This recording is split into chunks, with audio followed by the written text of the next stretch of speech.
pernikahan anak. Assalamualaikum warahmatullahi wabarakatuh. Jam siang, pagi, siang gelap. Siang atau siangnya. Semangat berolahraga, semangat. Sehat. Alhamdulillah pada hari ini kalian kedatangan tamu mungkin ya dari Puskesmas Kecamatan Mande ya, ada Ibu Jayan sama Ibu Mulai dan dari P5A-nya ada Pak Ujang, bagi kader TKB ya, teladan KB Pak. Kemudian saya dari Motekar, motivator ketahanan keluarga Provinsi Jawa Barat yang bertugas di Kecamatan Mande Pak, Desa Ubojong. Alhamdulillah pada hari ini bisa bersilaturahmi di SMP SMK Bustanul Ulum ya. Alhamdulillah ya. Sudah tahu belum maksud tujuan kami ke sini? Belum. Sudah ada berita tapi belum ya. Nah, kita kan mau ada penyuluhan terkait inovasi pintu camar Kecamatan Mande. Pintu camar dengan Pak pintu camar yaitu inovasi Puskesmas Kecamatan Mande dan juga kolaborasi dengan P5A, KUA dan juga Kecamatan Mande ya, pemerintahan Kecamatan Mande.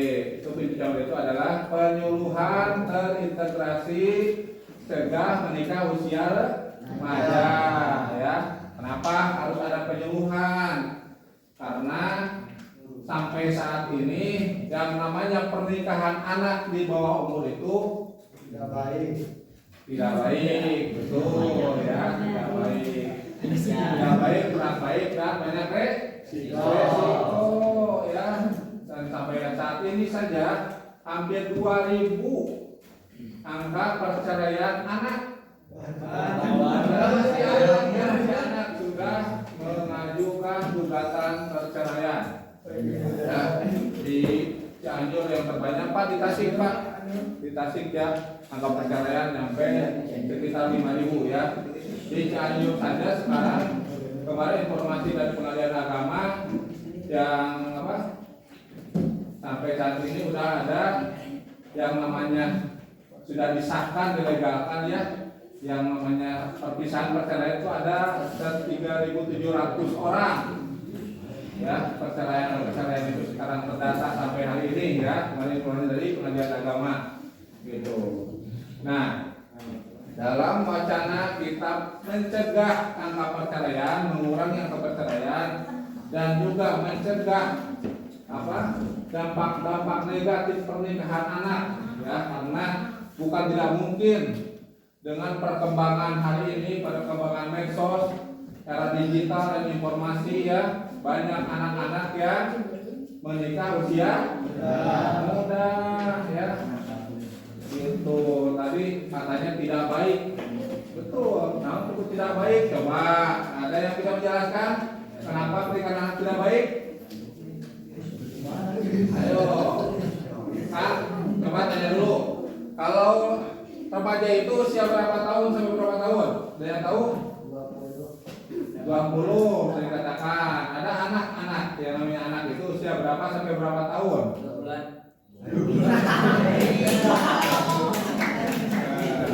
Kalian berapa tahun maksimal? 17, 18 ya. Gitu. Sampai 18 tahun itu masih masih kategori ukuran anak ya. Bahwa sekarang juga mungkin peraturan Undang-Undang Nomor 16 Tahun 2019 ya, batas usia pernikahan yang dibolehkan untuk daftar menikah ke atau perusahaan agama adalah usia berapa? 19 tahun yang dibolehkan. Kalau anak belum boleh, kalau anak itu belum dan tidak boleh ya, belum dan tidak boleh kecuali ada dispensasi dari Pengadilan Agama dengan alasan dan berbagai bla bla bla ya. Alasan anak harus masuk akal, harus jadi digelar kalau saya menikah anak nenek. Udah berapa kali kesini? Kan, baru pertama. ada alasan Kenapa? Karena pemerintah sekarang menjaga dampak-dampak yang terjadi, dampak-dampak negatif ketika kita sudah menikah, apalagi masih usia anak.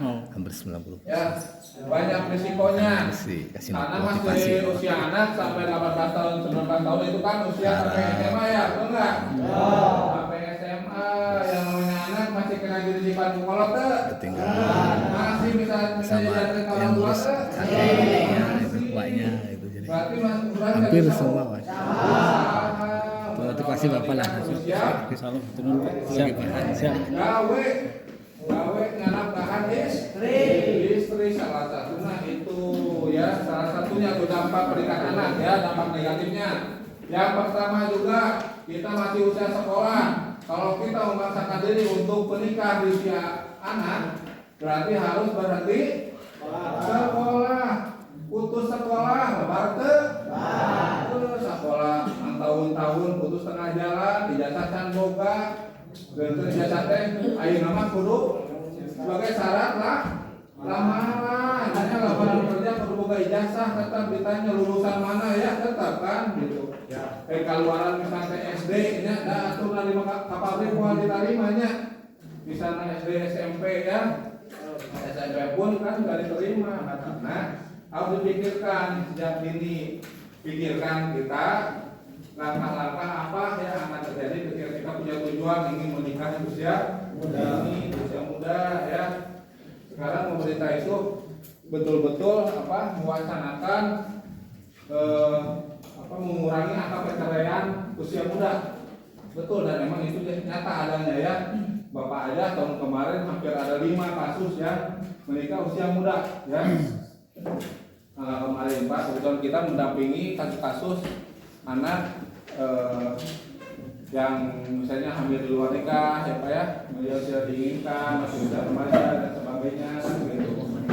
Alhamdulillah, sekarang pemerintah sudah ada wadahnya, ya, sudah ada wadahnya untuk pengaduan, ya, baik itu ke puskesmas, bisa kan ke kader-kader di lapangan juga ya, sekarang ada kader posyandu, ada kader TKB ya, keadaan KB-nya, ada mungkin Bapak Matekar sebagai pendamping perempuan dan anak ya terkait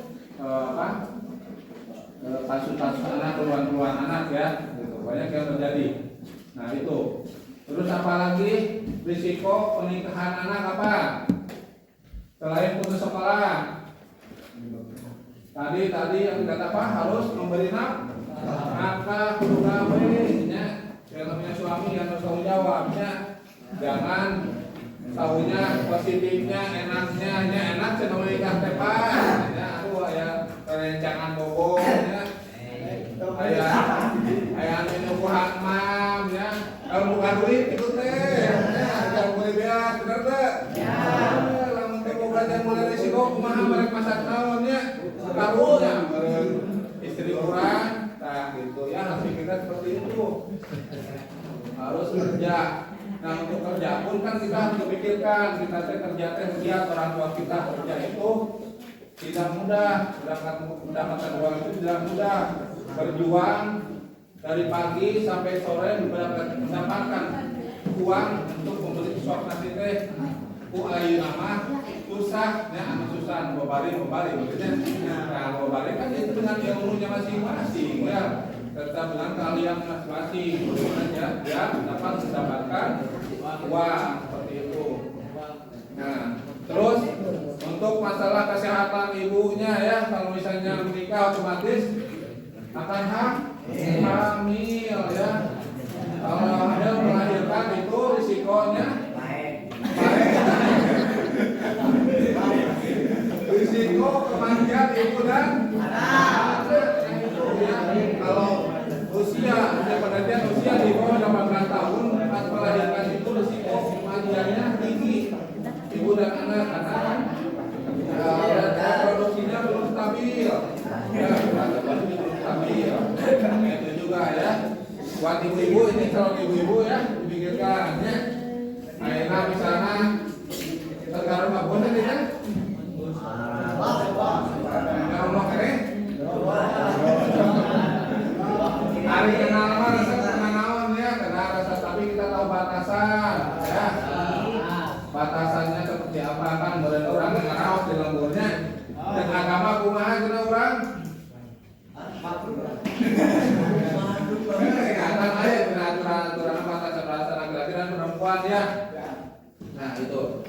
Jangan sama agama di sekolah pun pasti dipelajari ya, ada pelajaran agamanya gitu. Ingat ke sana. Nah, terus kalaupun melahirkan karena tadi reproduksi belum stabil sampai selamat melahirkan anaknya pun kan terkena risiko stunting. Kalau dia pas hamilnya kurang gizi, jarang posyandu, jarang diperiksa ya kalau bidan, makanan meureun saayana nya, sanggup kue masih kene garing, sanggup kue di kue nya, disangrai jadi aron gitu nya. Aya nasi makan jangan sampai seperti itu. Mending kalau kita punya banyak warisan, orang tua kita kaya, orang tua kita mau membiayai kita. Kalaupun orang tua kita membuang kita karena kitanya intinya nakalnya turut nakolot, orang tua banyak yang kecewa seperti itu. Coba itu ayah kawin mah biaya sorangan dan kedewasaan kan seperti itu. Teh kumaha? Ya tong boro-boro nanggung jawab istri kita pun sendiri masih dibiayai orang tua. Nah itu harus pikirkan juga ya. Satu itu. Nah misalnya ayeuna kejadian anu viral ya, terjadinya KDRT karena si istrinya hayang jajan, hanya olok-olok ngidam naon cenah? Sebelah ya. Sebelah kita perlu dipeser bener teu? Bener teu antos teh. Mun kita eksekusi si lalaki teh teu boga duit. Da gawe naon? Di imah kagawean sare jeung nyoha. Kape leuh di kota amanya nyoha kumaha bisa ngalimpaan istri urangnya. Itu akhirnya terjadi emosi. Terjadilah KDRT ya, emosi mereka berantem secara fisik itu KDRT maksudnya. Hati-hati KDRT sekarang ya.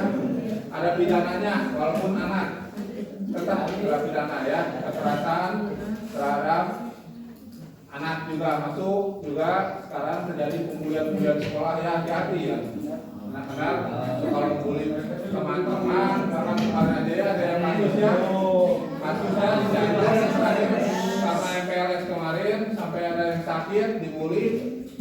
Kasus sekarang masih ditangani. Sekarang sudah ditangani ya, jangan sampai kita pun jangan menyepelekan hal-hal kecil. Kan ngabuli sih silakan baiklah. Kita iman dan sebagainya. Hati-hati. Tetap anak pun sekarang ada penjaranya. Mau dua menaliknya sama yang penjara.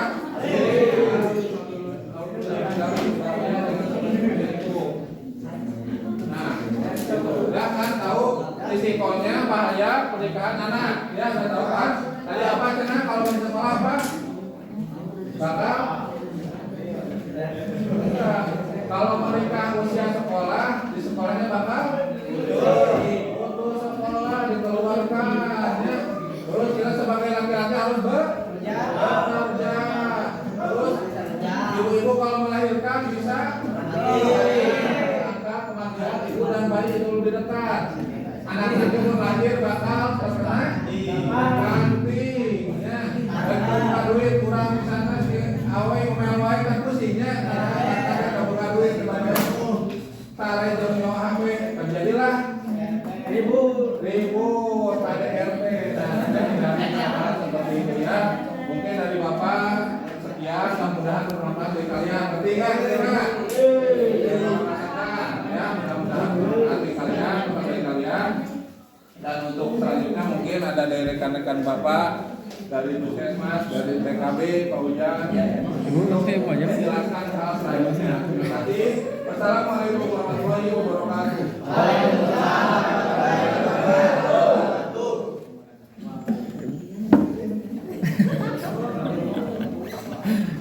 Itu bakal berada di depan ya. Karena apa? Karena kami ini yang di depan ini tidak akan hidup seumur hidup.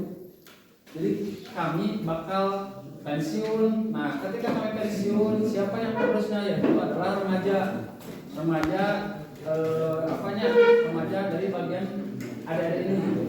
Tidak menutup kemungkinan adik-adik di sini juga yang nantinya bakal mengganti kepala desa, yang ada di perangkat desa jadi guru, jadi TNI, jadi Polri ya. Nah, karena Amin. karena di program kita di P5A di KBN khususnya itu ada yang namanya program genre ya.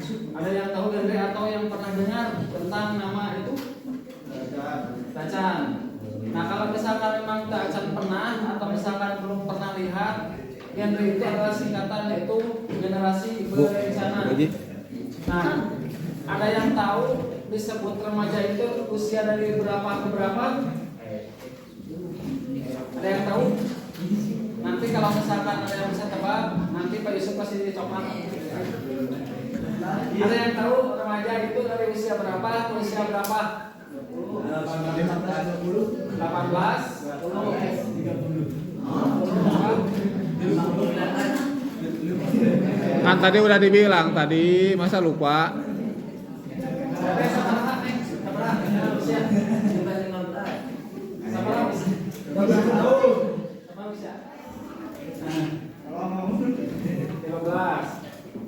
Neng sama usia nak?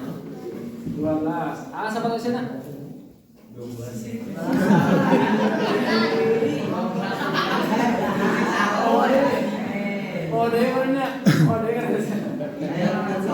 Oke, jadi gini ya, adik-adik. Jadi usia remaja itu catat ya baik-baik. Usia remaja itu 10 sampai 24 tahun yang belum menikah. Itu bisa dikategorikan sebagai remaja ya. Itu remaja ya. Nah, 25,6% penduduk di Indonesia itu yang memenuhi negara besar ini adalah remaja usia dari 10 sampai 24 tahun itu. Jadi apa? Jadi makanya pernah dengan TV soalnya Presiden Jokowi ini sedang mempersiapkan di 2024 Indonesia Emas. Nah, ini salah satu bentuk upaya kami, bentuk upaya pemerintah untuk mewujudkan Indonesia Emas itu terjadi gitu. Karena apa? Indonesia Emas itu bisa terjadi tatkala bisa generasi masa depannya dibentuk sejak ini dari mulai SDM-nya. Ada yang tahu SDM itu apa? Ada yang tahu SDM itu apa? Nah, itu sumber daya manusia, yaitu tentang doa tuh. Jadi dipersiapkan dari mulai SDM-nya. SDM itu sumber daya manusia. Dari mulai apa? Dari mulai adik-adik ini masuk sekolah guru itu sudah masuk ke dalam perbaikan SDM gitu. Jadi nanti tahu harus bagaimana cara berbicara sama orang yang dewasa, terus bakal bisa menghargai orang yang nantinya ketika misalkan adik-adik sebagai peserta atau misalnya yang narasumber seperti ini bakal lebih bisa menghargai orang yang berbicara di depan. Karena apa? Karena saya yakin kalau misalkan saya tunjuk adik-adik itu ketika saya pernah sekolah juga, ketika disimpan di depan itu ngompol.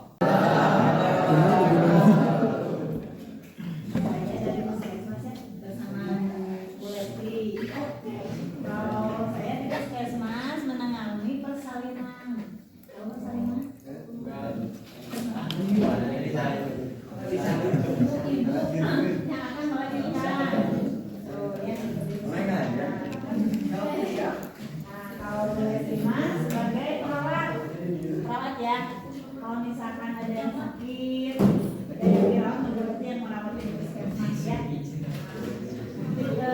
Tadi kan udah dikatakan sama tadi apa ini PPD apa? Ini apa dong? Biar sana. Kalau satu aja.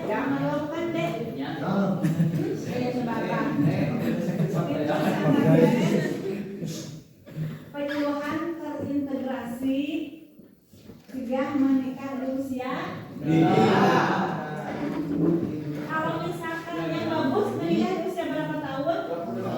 20 tahun. Tapi di daerah masih banyak yang menikah di bawah 20 ya?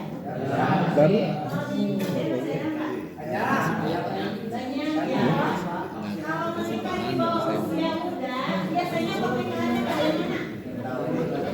Tahu-tahunya. Biasanya terjadi apa? Perceraian. Banyak perceraian. oh gitu. Kalau banyak perceraian berarti ada Neneknya. Oh, tadi kau tahu mah. Iya sih. Sedikit diulas tadi. Saya nggak tahu jangan pokoknya. Nah, ngobrol lawan. Iya tuh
'Perempuan adalah jiwa yang di